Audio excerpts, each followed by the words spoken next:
मोहतरम दोस्तों, अस्सलाम वालेकुम। कुछ अरसा कबल सऊदी अरब के एक शहर कसीम की शरई अदालत में एक अजीब व गरीब वाक़या पेश आया। अदालत का एक फ़ैसला जैसे ही हेज़ान नामी शख्स के ख़िलाफ़ गया तो वो धाड़े मार मार कर रोने लगा। मौजूदा ज़माने का ये इतना हैरत अंगेज़ वाक़या था कि सऊदीया के अखबारात ने अपने फ्रंट पेज पर इस वाक़े का ज़िक्र बड़ी बड़ी सुर्खियों में किया। ख़तीबों ने अपने खुतबों में ये वाक़या बयान किया। अरबी वेबसाइट्स पर इस वाक़े के चर्चे हुए। दुनिया हैरान थी कि आज के दौर में भी ऐसा होना मुमकिन है। प्यारे दोस्तों, आप आए दिन रिश्तेदारियां टूटने, पड़ोसियों को तंग करने, बहन भाइयों के आपस में नाराज़ी और झगड़े के वाक़यात तो सुनते रहते होंगे, लेकिन आज हम आपको सिला रहमी की एक ऐसी दास्तान सुनाएंगे जिसका जिक्र सऊदी अरब के घर घर में हुआ था और लोग इस वाक़ये को सुनकर रश्क किए बगैर नहीं रहते थे। सामईन, सऊदीया के मुज़ाफ़ाती इलाके में अस्याह नामी एक गांव है। वहाँ एक शख्स हेज़ानुल फ़हीदी अपनी बीमार माँ के साथ अकेला रहता था। हेज़ानुल फ़हीदी अपनी माँ का बड़ा बेटा था और अकेला होने की वजह से हर वक्त अपनी माँ की तीमारदारी और खिदमत में लगा रहता। हेज़ान की माँ एक बूढ़ी और लाचार औरत, जिसकी कुल मिल्कियत पीतल की एक अंगूठी जिसे बेचा जाए तो कोई 100 रुपये देने पर आमादा न हो।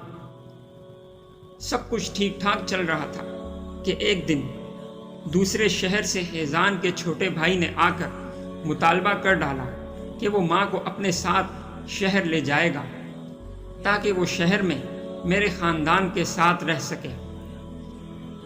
हेज़ान को भाई की ये बात बिल्कुल पसंद न आई। उसने भाई को सख्ती से मना किया कि वो ऐसा नहीं करने देगा। काफ़ी बहस व मुबाहसे के बाद आखिरकार मामला कसीम की शरई अदालत में पहुंच गया, लेकिन अदालत में जाकर भी मामला जू का तू ही रहा।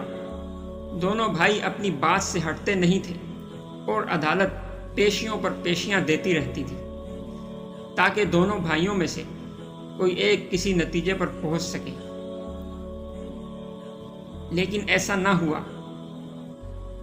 क्योंकि वो दोनों माँ को अपने साथ रखने पर बज़िद रहे। अब मुकदमा बहुत तवील हो गया था और कोई नतीजा खेज फैसला भी नहीं हो रहा था। चुनाचे अदालत ने तंग आकर उन दोनों भाइयों से कहा कि अगली पेशी पर अपनी माँ को भी साथ लाएं ताकि उसी से पूछ लिया जाए कि वो किस बेटे के साथ रहना ज़्यादा पसंद करेगी। अगली पेशी पर दोनों भाई अपनी माँ को भी साथ ले आए। माँ क्या थी, बस एक हड्डियों का ढांचा था।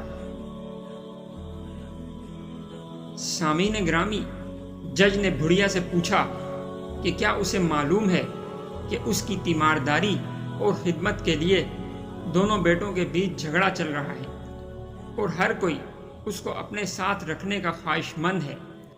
बुढ़िया ने जवाब दिया कि मुझे इस बात का इल्म है। चुनाचे जज ने उससे पूछा कि ऐसी सूरत में वो किसके साथ रहना चाहती है। बुढ़िया ने कहा, मेरे लिए किसी एक के साथ जाकर रहने का फैसला करना इंतहाई मुश्किल है, क्योंकि अगर हेज़ान मेरी एक आंख का तारा है तो उसका छोटा भाई मेरी दूसरी आंख का तारा है।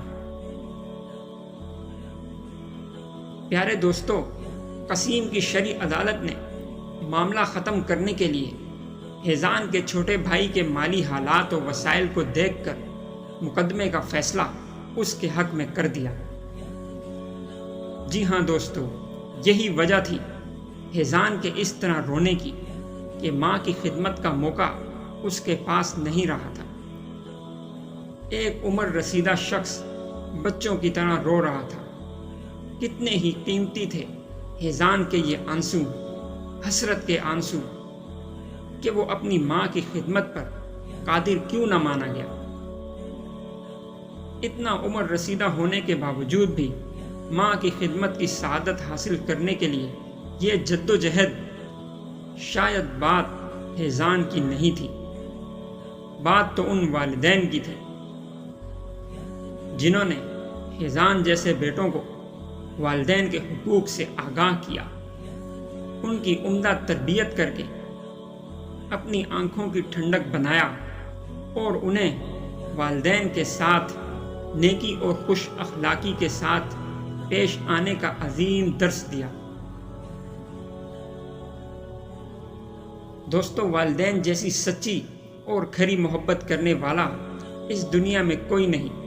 ہر شخص کسی نہ کسی مطلب کی وجہ سے آپ کے ساتھ جڑا ہوا ہے، لیکن والدین کی محبت بے لوث ہے۔ آپ کے اچھے اور برے وقت میں سایہ دار درخت کی طرح ہر وقت آپ کو ٹھنڈک کا احساس دلاتے رہتے ہیں۔ چنانچہ ہمیں بھی ان کی محبت کا جواب محبت سے دینا چاہیے اور ان کے سامنے اف تک نہیں کرنی چاہیے۔ ویڈیو اچھی لگی ہو تو لائک کیجیے اور ہمارے چینل HA وائس کو سبسکرائب کر کے بیل آئیکن بھی پریس کر دیجیے۔